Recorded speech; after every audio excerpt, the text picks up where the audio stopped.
I rented a property for £750 per month and I made a net profit in the first year of £22,000. Want to know how? Then watch on. In 2018, I started a business where I offered landlords guaranteed rent for their properties in exchange for allowing me to sublet them. And I used to make 3 to 4 times more than the rent itself, including all the bills, every month. And one of the best parts of it was I didn't have to put down any deposits. Want to know how I did it? Then make sure to watch this video till the end, where I discuss 3 main streams of revenue plus a bonus tip on how to increase your earnings even further. Hi everybody and welcome back to my channel.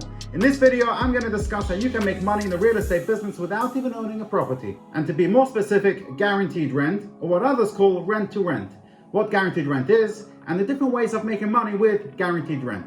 If you haven't yet done so, this is the one business channel you'd want to be subscribed to. I post videos weekly of businesses you can start with little or no money. So make sure to smash that subscribe button and hit the bell icon so that you get notified of new videos posted about businesses you can start. What is guaranteed rent? In simple terms, it's exactly that. It's where you guarantee a landlord rent for a period of time, normally 1 to 5 years, regardless of whether the property is occupied or not. The landlord will receive the rent. Sometimes the landlord, for whatever reason, could be fed up of dealing with tenants or maybe just not making enough, especially if the property goes through void periods, and would be more than happy somebody guaranteeing their rent. You just have to make sure that the landlord gives you permission to then sublet the property to other people at a price you decide and gives you consent to do whatever it is you want to do with it. How does it work? In a guaranteed rent arrangement, the middle tenant, the agent or you, signs a contract guaranteeing to pay a set monthly income to the landlord in return for taking full control of the property and its management. The agent will market the property to find a tenant, do all of the tenancy administration, handle any property maintenance, ensure that the property is compliant with all the relevant legal requirements, and take care of legal proceedings in the event that the tenants living in the property need to be evicted. The agent agrees a guaranteed monthly rent with the landlord that is slightly below market value for the property. The success of their enterprise then rests on their ability to achieve a high enough rental income from the property to cover expenses and generate a profit. What are your alternatives? If it's a larger property, you can use the property as an HMO, a house of multiple occupation. Or in an area with universities, you can sublet the property to students as a student let, which pretty much has the same regulations in the UK as an HMO. Click on this link where I discuss what an HMO is and all the regulations, or you can watch it from the link in the description below.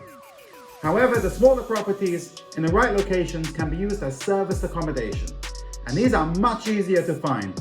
Serviced accommodation is where you rent out a property for a very short term. It's a bit like a hotel room. People who stay there are people who are maybe on a business trip in the local area. They don't particularly want to stay in a hotel for days on end. They'd rather have an apartment where they've got a bedroom and their own bathroom. They would also prefer having a kitchen with a washing machine. This is along with a living room to sit in and chill out. So it's far more appealing than just staying in a hotel room. Sometimes you get contractors working in the area for a short period of time. Families or a group of friends who are maybe going for a city break, and an apartment would suit their needs over a hotel room. There are plenty of sites you can advertise your property on, like Airbnb or Booking.com. And like anything in the sector, it's about offering a good service and obviously having nice places and in the right location. I will be making a separate video on service accommodation and everything involved in the business, including how to find suitable properties, tips on doing them up and furnishing them, etc. So make sure to hit the bell icon when you subscribe so as you get notified when I post that video. Just one small tip though on this, and that is if you do want to increase your revenue and appeal, make a theme.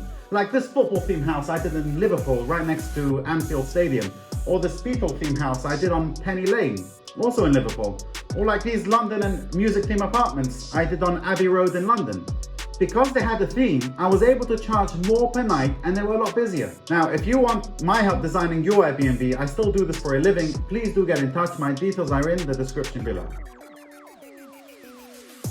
Of course it is. There are several ways to legally sublet a property, usually involving commercial or corporate tenancies, management agreements, and leases or guaranteed rent schemes. If you're offering guaranteed rent, you should be entering into a commercial lease agreement with the owner and not an assured short-hold tenancy, or what we call an AST, as you're not going to live in the property yourself and you could have issues later on, like evicting tenants or guests. If you are subletting as an HMO, house of multiple occupation, then the property must have an HMO license. Other things you'll have to take into account are You should ask the owner to check whether their buy-to-let mortgage allows the property to be let on this basis, and consent should be in writing. You should ask the landlord entering into a commercial lease to check whether the landlord insurance covers this type of letting arrangement. You should confirm this in writing. You also need to make sure that you have the correct insurance in case an accident happens. The property contents need to be insured against damage. You need to have professional indemnity and public liability insurance. This is to make sure you're covered if someone has an accident whilst in the property. Another thing you would have to check is the property a leasehold? If the property is a leasehold, you should consider the terms of the lease, the head lease, and make sure the freeholder allows subletting and get consent where required. The numbers. How much can you make doing this? Well, how long is a piece of string?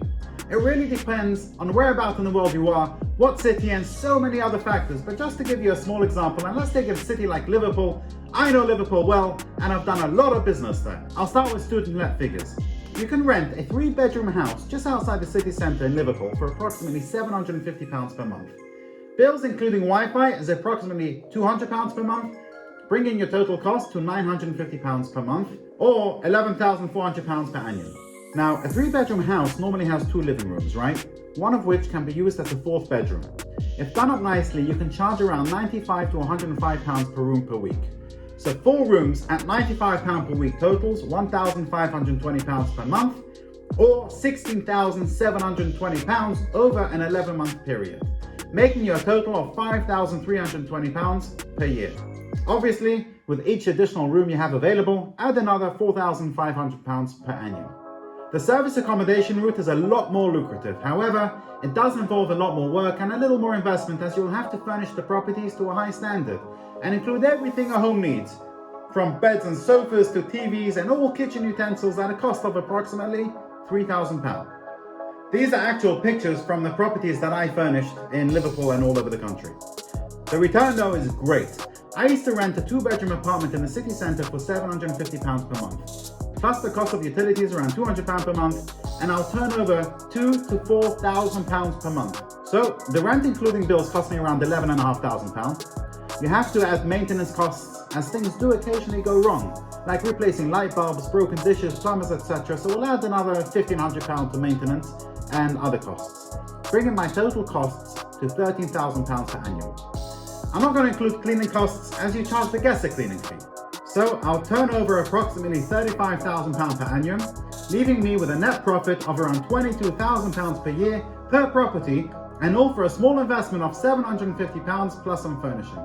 And this is why it's so important to get a 5-year lease on the properties you rent.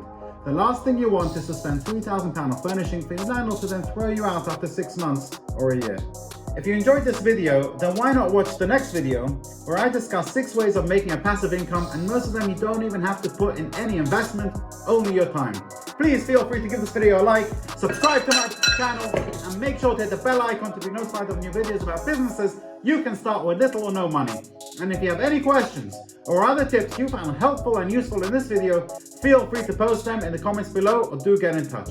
Thanks for watching.